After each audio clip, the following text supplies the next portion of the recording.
Good evening, everyone, and welcome back to another episode of our SWE Universe Mode. This is our fourth and final episode of Nitro before our Elimination pay-per-view. We continue the build towards our Elimination Chamber with three big more matches here today. Kicking things off, then, we are going to have the Brainbusters, obviously members of the Horsemen, Arn Anderson and Tully Blanchard, going up against the team of Ricky the Dragon Steamboat and his partner back from NWA days, Jay Youngblood. Of course, Ric Flair will be at ringside, and Rick will be going one-on-one against Ricky the Dragon Steamboat at the Elimination Chamber pay-per-view. We will also see Eddie Guerrero go one-on-one against Rick Steiner. Now, Rick, of course, is one half of the tag team champions. However, he is also very high in the singles ranking, so this is more of a rankings match, really. An opportunity for Eddie Guerrero to get a point and elevate himself. An opportunity for Rick Steiner to prove exactly why he's there. And our main event of the evening. Again with tag team action, we have got the Outsiders, Kevin Nash and Scott Hall, with Hulk Hogan and Eric Bischoff at ringside, going up against the team of Stone Cold Steve Austin and Brian Pillman, the Hollywood Blondes, if you will. And again, Austin will face off against Hulk Hogan, that's his name, at the Elimination Chamber for the North American Championship. And it's a chance for Austin to build some momentum going into that match. So without further ado, let's get straight into our opening match of the evening. And here we go, in our opening match of the evening. The Brainbusters go up against the team of Ricky the Dragon Steamboat and, of course, Jay Youngblood. I mean, maybe not the best Jay Youngblood core in the world, but it is the best one I could find. So, well, it's the only one I could find, in fairness with you. Now, I do think we have seen the team of Jay Youngblood and Ricky Steamboat before. Like I said, they are a established team back from the NWA days. They held the NWA Tag Team Championships several times, I think 5 or 6 times together. So when this match came up and Ricky needed a tag team partner, it made sense that Youngblood would step forward. Let's have a look. Have we put these two in a team before? No.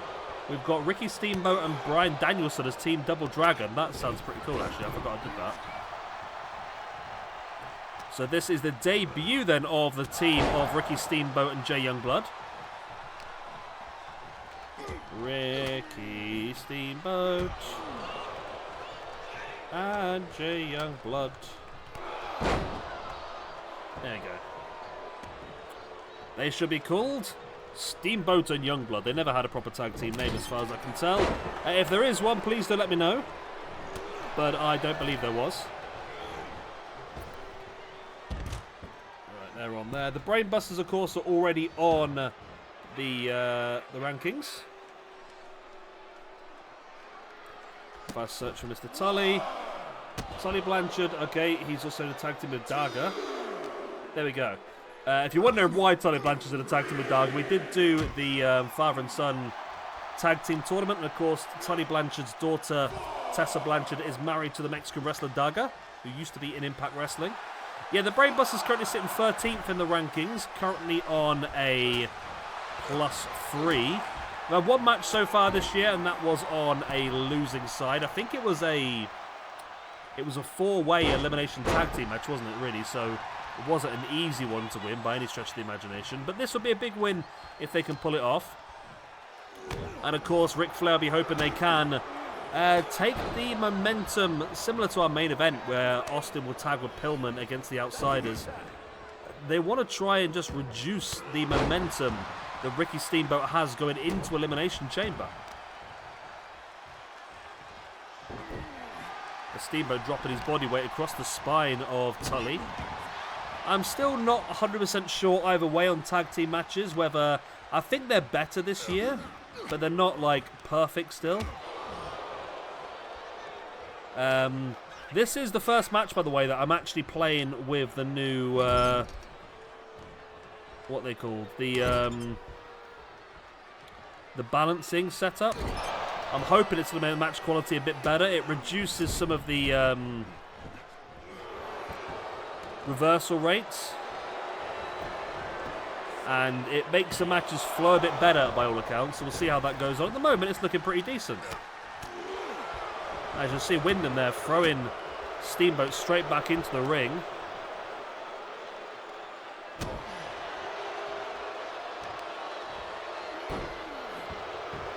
Tully now slamming the arm into the mat.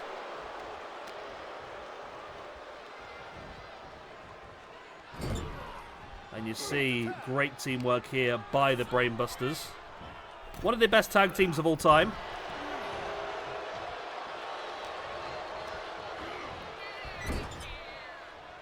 As Arn now in control once again. The Steamboat fighting back with that strike. Is it going to be enough to turn things around? No, straight away Arn retakes control.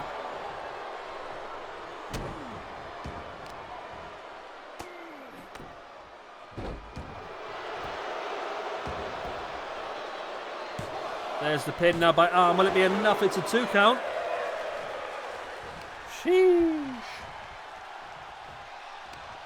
So yeah, we're moving into our Elimination Chamber pay-per-view coming up soon. We've got some big matches lined up for you. I mean, I can rattle off a few here.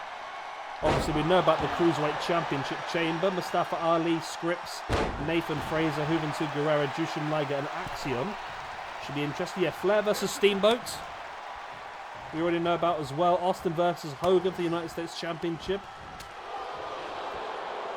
We've got some interesting matches. I've also got some opportunities for more people to show what they can do as well. We're going to have a women's tag team 4-way elimination with teams that we've not used before. So that's actually pretty cool as well. And I have given the tag team championship match to Demolition. Mainly because Demolition won that big fatal 4-way elimination tag team match I mentioned earlier. Defeating the Legion of Doom, the Brainbusters, and... Ooh, who was the other team? Who was the 4th team in that? I can't remember. They weren't very good, obviously, were they? So that's pretty interesting to see. Hardcore Championship Elimination Chamber. Bloodsport Championship Elimination Chamber as well. We're going to have 2 Elimination Chambers just solely for rankings. Because we've got some low-ranked people that need those opportunities to build themselves up. And that will start as of next week, of course. We've got this today, SmackDown tomorrow, and then all of next week will be Elimination Chamber. As Jay Youngblood with a pin, only a 2 count. My plan for pay-per-views is I'm going to upload the pay-per-views as individual matches. But normal shows will be episodic like this. I think just for pay-per-views, they're bigger matches. I want to try and milk the views, you know. I'm not going to lie to you. I want extra views. So, for the big matches, I think it makes more sense just to draw people in, because I think that's the best way for it. We'll see how it works, I suppose. As the Brainbusters are firmly dominating this match, I must admit. Big boot right into the back of the leg there of Jay Youngblood as Tully follows him to the outside.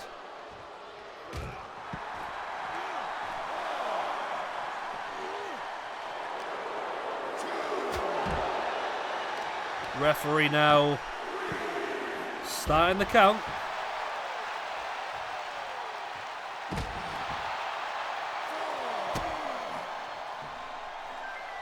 Typical, isn't it? As soon as you start recording.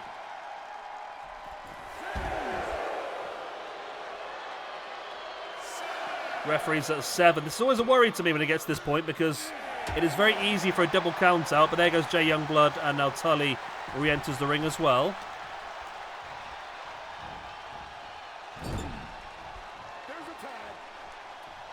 In comes Ricky Steamboat now as him and Jay Youngblood with a joint catapult into the turnbuckle.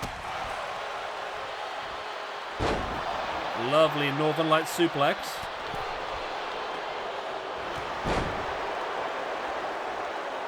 But Tully is back in control. Again, a big strike. And Tully now going for the move they're named after. There's the Brainbuster. And now the pin, but Jay Youngblood, no. Jay realized he's not allowed to enter the ring and backed out. Remember, you're only allowed to enter the ring so many times before the referee will disqualify you. And he did not want to take that risk. Luckily for him, Steamboat had just about enough to continue and kick out. Lovely spinebuster there by Steamboat, now in control of the legs of Tully.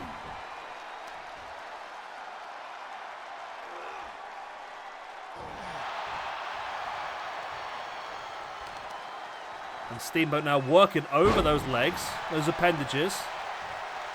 So one of the things we have changed as well is the rate of which reversals, especially on the ground, because it seems very likely if you're down and out on the ground, the reversals were far too common, so we've improved that somewhat.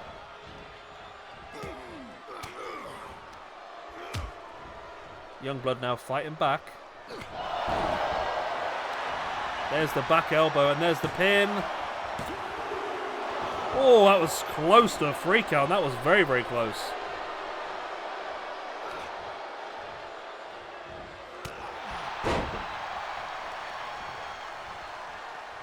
Youngblood now coming across to make the tag. And Tully gets the hot tag into Arn Anderson. But Arn is not feeling the same heat by the looks of it.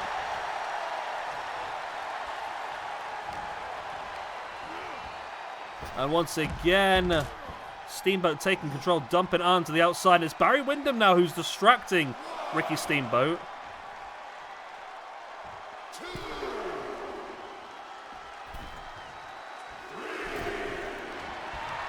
Referee's at a free count now on Tully, I think that is, but no, it's not. I thought Tully was a... No, Arn's the...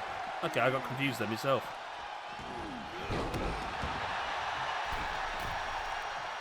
Steamboat now on top, in with that splash. There's the pin, 1, 2, and no, it's not enough. Jay Youngblood had Tully down and out on the outside. And when Ricky hit that splash, I thought that was game, set, match, but not to be. And now Arn Anderson looking to turn things around. And in with the DDT. There is the pin. 1, 2. No, only a 2 count.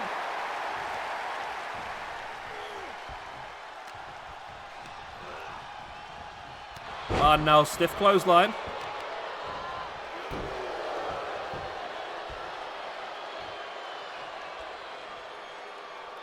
And now once again brings Steamboat back up to standing base and into the corner. Maybe having 2 tag team matches on one card wasn't a great idea, you know. But we've done it. It's what fits the narrative, therefore it's what we do. It's what we do.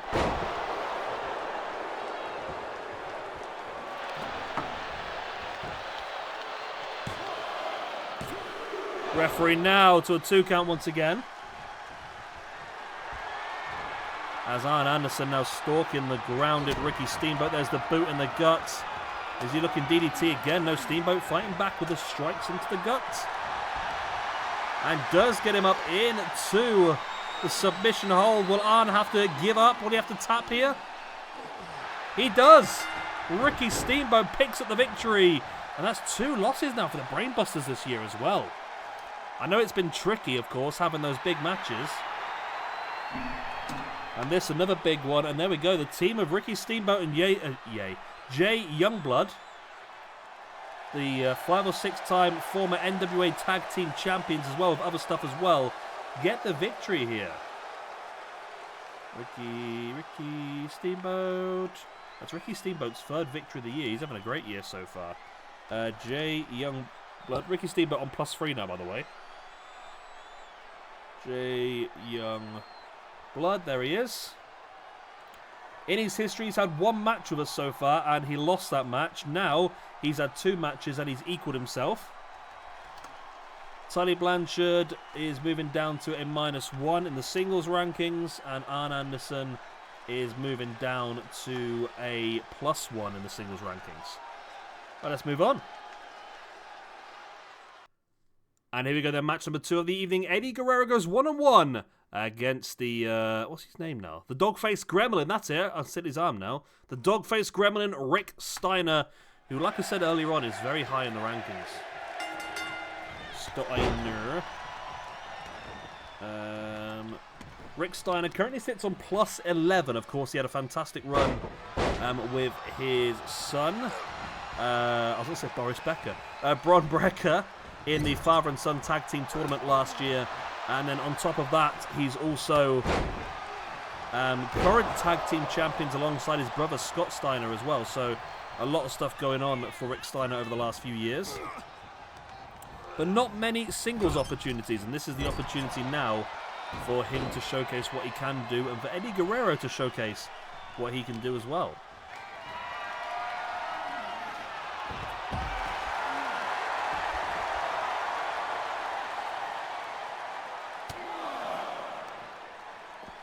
Because where's Eddie sit in the rankings these days? Obviously, he had a bad loss, didn't he, recently? He currently sits on 0. He's had 28 matches in 4 years.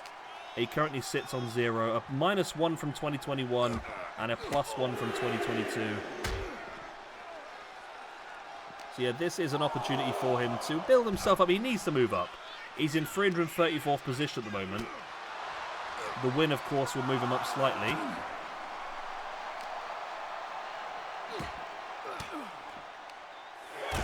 Referee up to a 6 count now. They generally try and head back to the ring at about a 7, which is what they're doing now.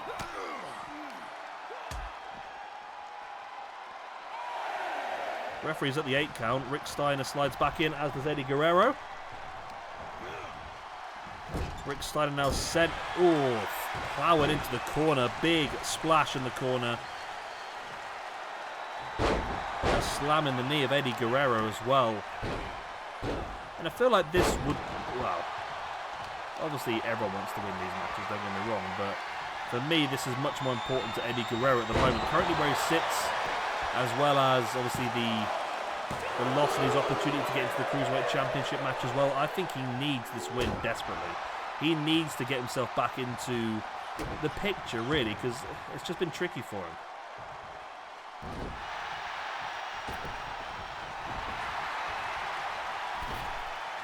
Eddie re-enters the ring looking for the chop across the chest. Steiner avoids it, and there's the big German suplex.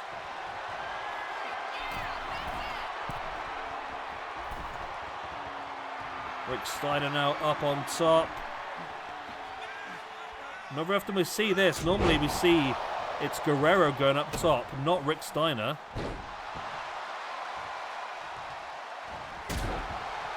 Guerrero running dropkick. Steiner just completely no-sold it, just stood there.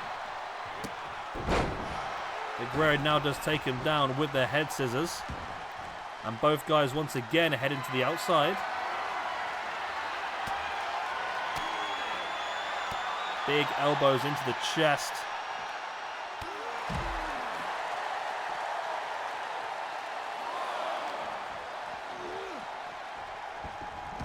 Steiner throwing Eddie back into the ring. Lovely drop kick there by Eddie, though. Trying to take some control. It's been back and forth, back and forth, back and forth, hasn't it, really?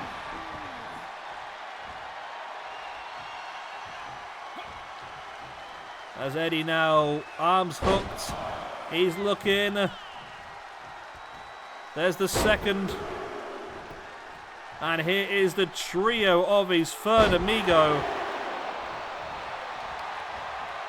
And there is the pin. I don't think it'll be enough, but you never know. Wow, that was a 1 count. Okay. Nowhere near enough. As Eddie up on top, he's feeling froggy. And Rick Steiner is feeling a bit under the frog now himself. No, only a 2 count. Okay.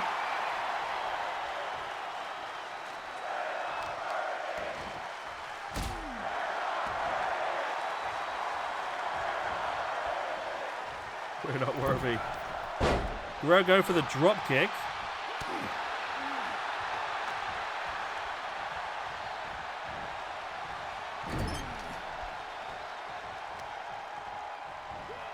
Lovely boot right into the leg there now by Guerrero, who's in full control of this. The Frog Smashers was not enough to get the victory. Bit of a shame. I was hoping for a quicker match here. We've got another massive tag team match coming up for you. There's the drop kick. I don't know how to mute this phone, you know. I keep putting it on mute. It just does not seem to work.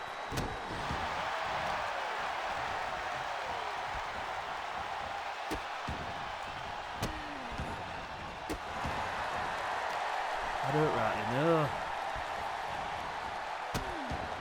We're now slamming onto the arm.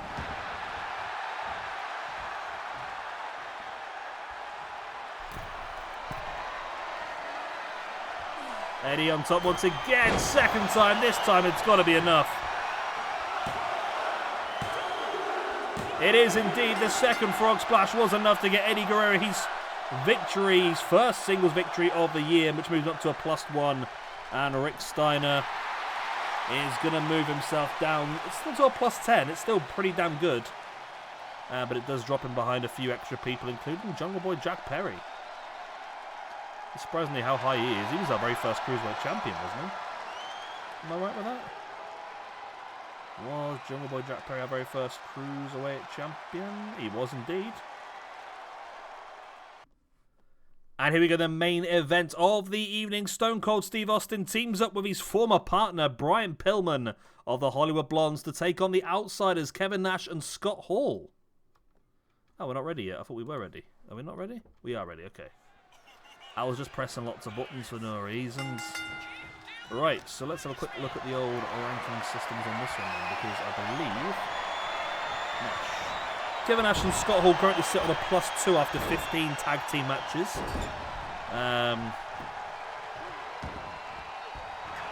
Which is that's pretty good. 20th position. They are the top of the twos though, so I mean one win would take them up a few positions. And if I look at Pillman, not Brian Pillman Jr., not Brian Pillman Jr. Is he not? There he is. Stunning Steve Austin and Flying Brian Pillman. They currently sit on 0. 2 matches, 1 win, 1 loss. We've not seen these two teams together since 2021. And of course, they're not really an ongoing tag team. This is just an opportunity for Austin to get some momentum over Hogan. Although Hogan's not in the match himself, it's a chance for Austin to get in Hogan's mind with taking out some of Hogan's big hitters before the pay-per-view.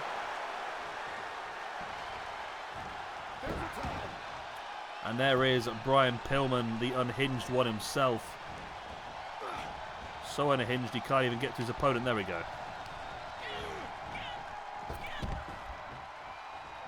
Sorry, I've got a cat on the desk, as you do.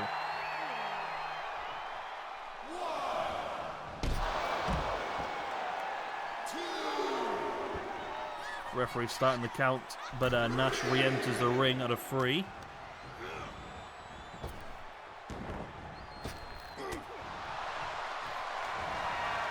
Lovely takedown there by Pillman, locking in. Triangle choke. Cat, what is wrong?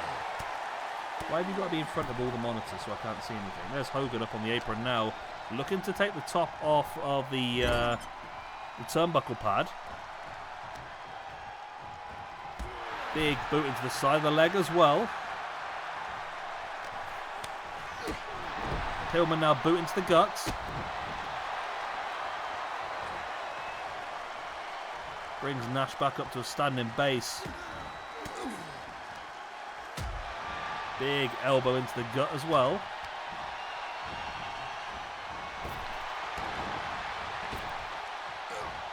Pillman, I'm not even sure what happened there. Pillman seemed to get the better of it, but I've got no idea what the hell it was. As Nash dropping Pillman headfirst right on the ropes in front of his tag team partner, which is odd.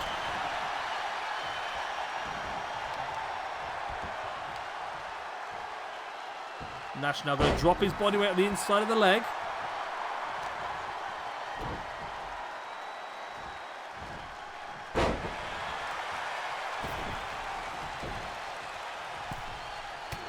You see Nash there went to try and get a cheap shot on Austin. Austin saw it coming and caught him.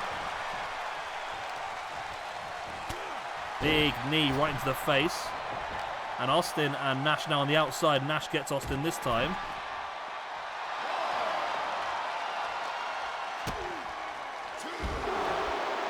Big DDT there by Austin on the outside.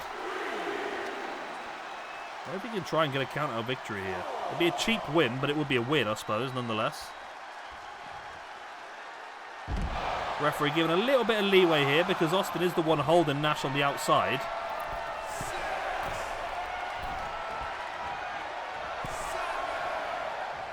Nash shakes himself clear. And is going to re-enter the ring before an 8 count. But Austin's done some decent damage on the outside.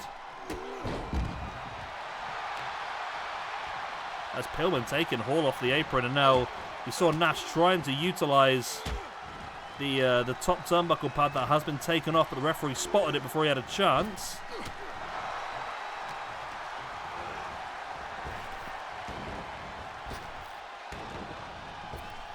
As Pillman showcasing again that weird manoeuvre that does not seem to work properly on this game. I'm not quite sure what that is, to be honest, but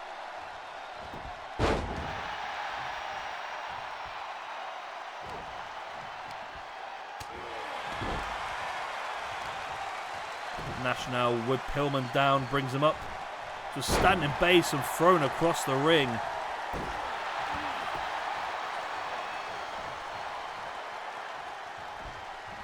And again, Nash, you see that they've got an idea here, haven't you?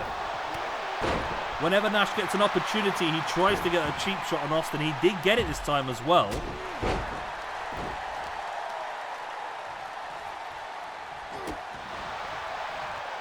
You see Pillman taking down both members of the Outsiders here. Pillman now reverse suplex. What on earth was that noise?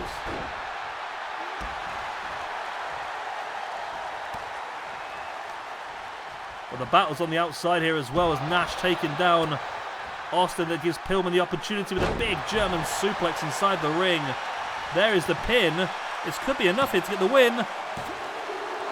Oh, I think Hall grabbed a hold of the bottom rope there. I don't think the referee saw it. And Hall had to tap out in the end. Or tap out, had to kick out in the end.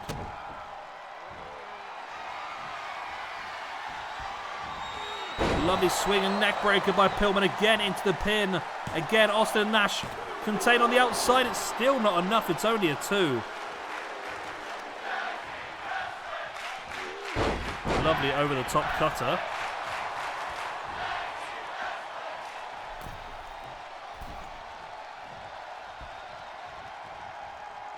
And Pillman is in firm control of this one.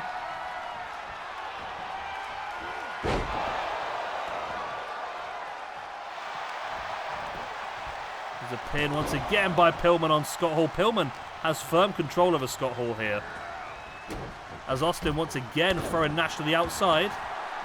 And Pillman once again left on his own with Hall, but Hall smartly rolls to the outside. Pillman now stalking. Pillman over the top with a dive, taking down Scott Hall.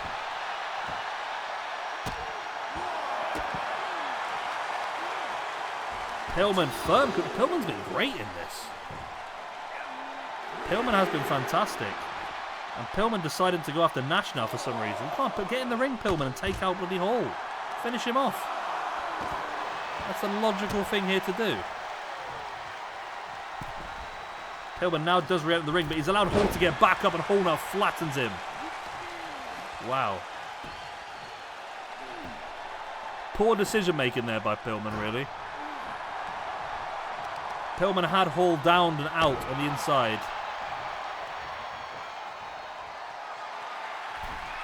While Nash was under control by Austin, and Pillman could have had this match won, but instead he wanted to get involved a little bit with Nash. Lovely diving clothesline. Pin now by Hall on Pillman. It's only a 2 count.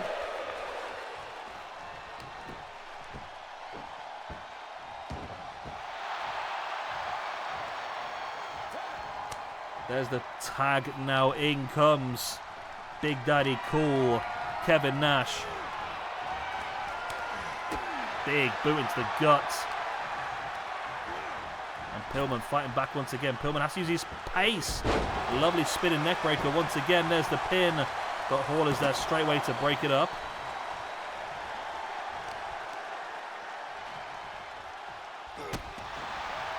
Again, just stabbed on the arm, and Pillman does make the tag into Stone Cold Steve Austin.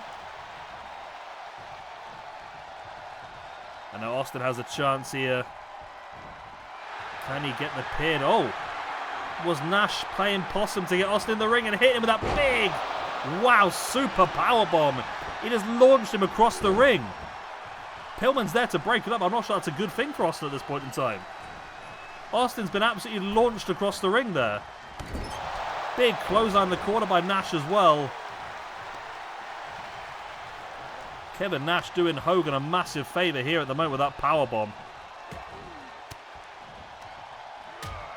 Austin fighting back with the elbows in the gut. I thought he was going to go Stunner there, but no. Drop in Nash and now going after Hall, but Hall saw it coming, just grabbed Austin by the throat. And I just don't think the tactics of Pillman and Austin have worked very well here at this point. It was looking so good early on. They had Hall isolated in the ring. They split up, divide and conquer, and then since then they've just sort of lost their track. Like I said, we haven't tagged them together since 2021. There's some ring rust there. There's some confusion. A lack of understanding between the two. Nash now raining the strikes down into the face of Austin. Again, raining down those big strikes into the face of Austin. Oh my God, okay. Taking the piss here a bit now, mate. Austin now into a Fez press. Raining down the strikes. Brings Nash back up once again. Nash fighting back with the elbows in the guts. I'll tell you one thing, no tag team matches tomorrow. 2 in 1 day was too many, I think, wasn't it? But that's just where we led.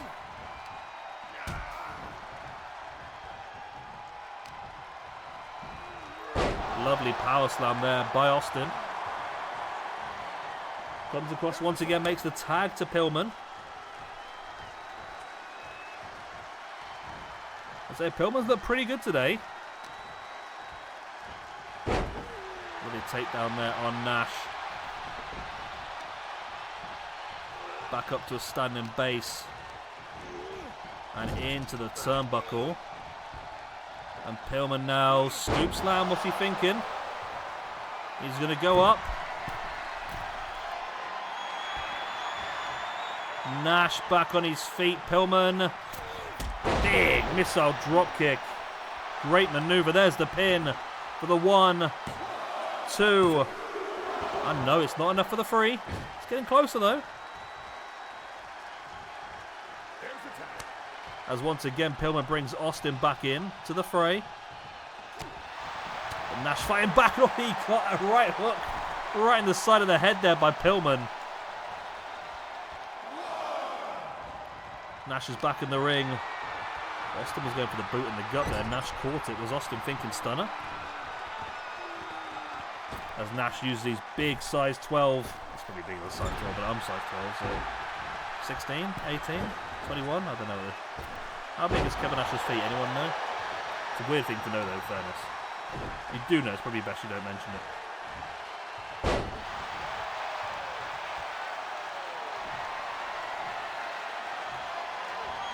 Nash now, oh, here we go. He's got Austin, he's already powerbombed him once. There's a second jackknife powerbomb by Kevin Nash on Austin. Pillman is able to come across, but again, might have been better for Austin if he didn't.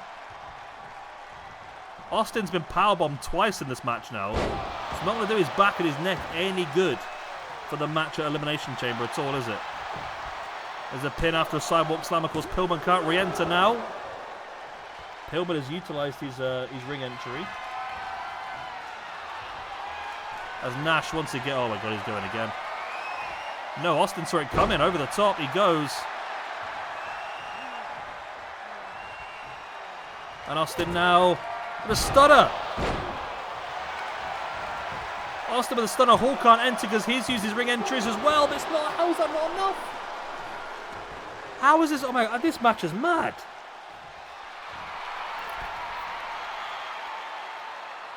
Austin here up on the apron, just up in the corner, just staring down Nash. There's a big clothesline. I just don't get it. I mean, both these guys have taken some monumental hits, and they're still kicking out of each other's finishes.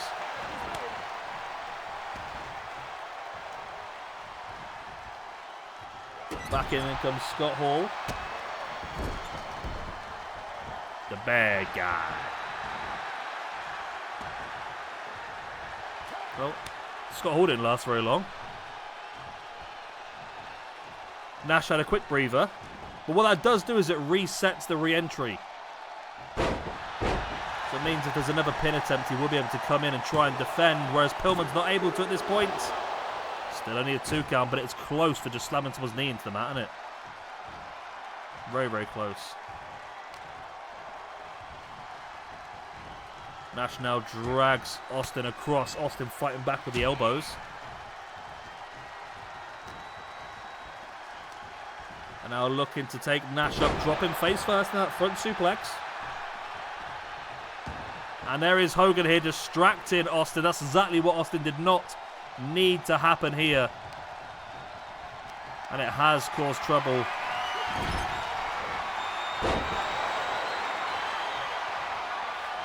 Nash now in control once again.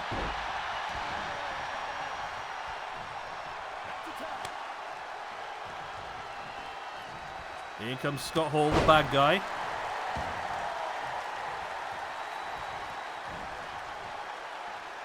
And now Hall looking for that big fall-away slam.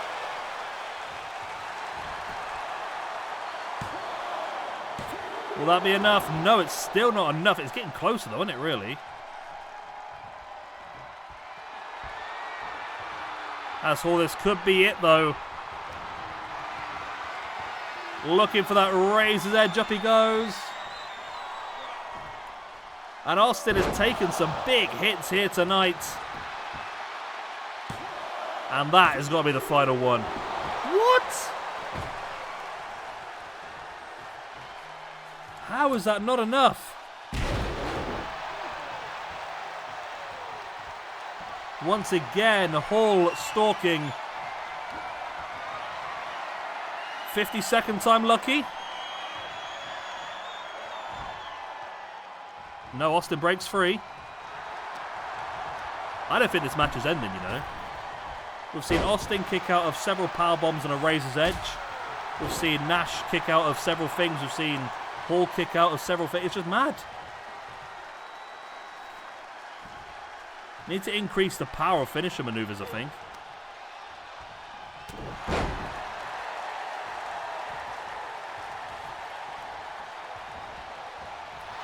Oh, this time Austin utilized Hogan as a distraction for Hall.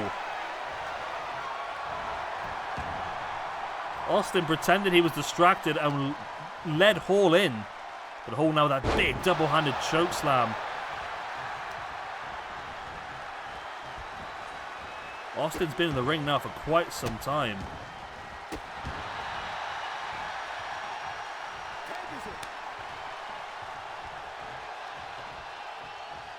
Nash re-enters the ring.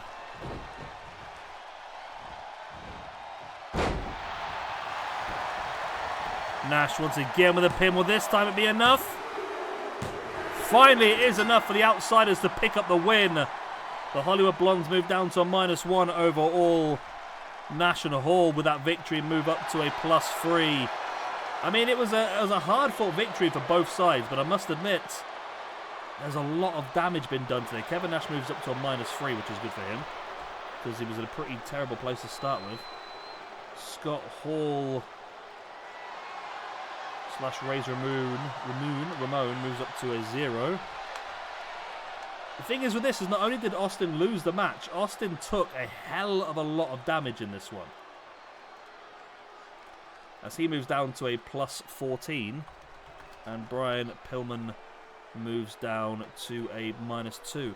Yeah, Austin took a lot of damage in this. Not only did he lose the match, he took several jackknives, a couple of razor's edges. He took a lot of damage, and he is going to be significantly weakened for when he faces Hogan at the Elimination Chamber. But I'll leave it there. Hopefully you've enjoyed. Of course, if you have, hit the like and subscribe, the good stuff, and I'll see you again tomorrow for SmackDown, and then it's the Chamber. Good night, God bless, I'll be the same. Bye-bye.